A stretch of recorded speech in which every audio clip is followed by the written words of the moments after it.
ቆላማው አካባቢ ነው። በዚህ አመት የበጋ ስንዴ 3.5 ሚሊዮን ሄክታር ታርሷል።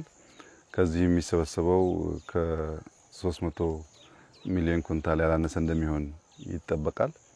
በዚህ አሁን ባለንበት አካባቢ ምስራቅ ሐረርጌ ቆላማው አካባቢ ማህበረሰቡ ከ4፣ 5፣ 6 አመት በፊት የሚኖረው በሴፍቲ ኔት ነው።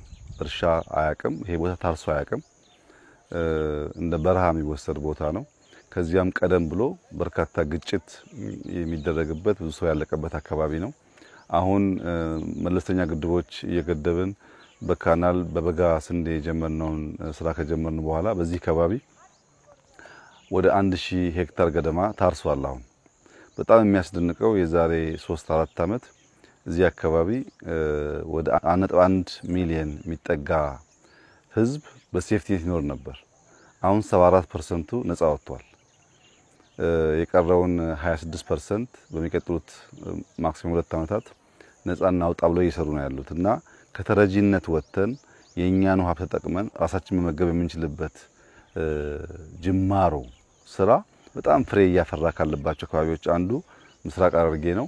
ዛሬ ያየነውም the whole value ታርሷል። ስንዴው ለአጨዳ ደርሷል።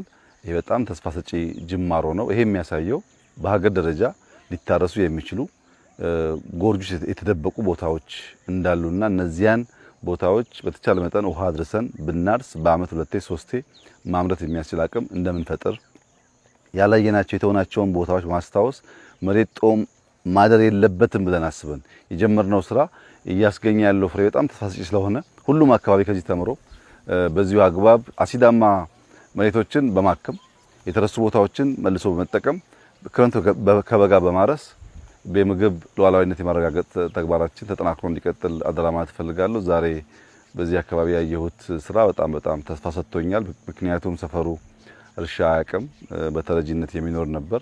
ራሱ አርሶ ራሱ መግቦ ከተረጂነት ነፃ ለመውጣት የሚደረገው ጥረት ትክክለኛ ነፃ የመሆን ነፃነትን የማወጅ ጉዞ ሂደት አካል አድርጌ ስለምወስደው ሁሉም የኢትዮጵያ ማህበረሰብ በቂ ቦታ አለን፣ በቂ ውሃ አለን።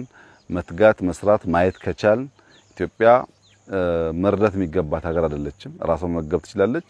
ይህንን ስራ አጠናክረን እንቀጥል አደራ ማለት እፈልጋለሁ።